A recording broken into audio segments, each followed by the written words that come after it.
જય સિયારામ બધાને. કામાક્ષીબેન જો અત્યારે ભરપૂર નિંદ્રામાં સૂતેલા છે અને એનો ફાયદો ઉઠાવતાની સાથે હું ને મમ્મી બે અડધા તૈયાર થઈ ગયા છે. પણ આ શ્યામ હજી ગરમ પાણીની ડોલ લઈને આટા મારે છે.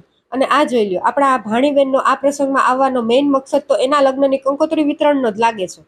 ચાલો તો અત્યારે હવે આશાબેનને સગાઈની ચૂંદડી ઓઢાડી દીધી અને એ વિધિ પતાવીને અમે આવી ગયા કામાક્ષી માટે ફીણા કરવાના ફૂલ લેવા. એવું નામ કામાક્ષીએ પાડ્યું છે, મેં નહીં હો. વાહ વાહ વાહ, આપણી દુલ્હન તો જો કેટલી સુંદર અને ખુશ દેખાય છે. દુલ્હનની એક ઝલક જોઈને બધા આવી ગયા છે સામૈયાની વિધિ માટે. અને હવે થોડુંક કટક બટક કરી લઈએ. ત્યાં સુધી તો દુલ્હનની છાપ પણ આવી ગઈ.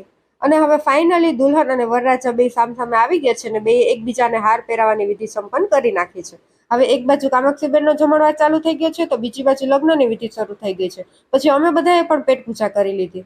અને હવે આ ખેંચાખેંચી વાળી વિધિ કઈ છે, જરાક કોઈ મને કમેન્ટ કરીને કહેશો. પછી દુલ્હન અને વરરાજાના 4 ફેરા ફરવાની વિધિ સંપન્ન થતાની સાથે જ અમે લોકો ઘરે જવા માટે નીકળી પડીએ છીએ.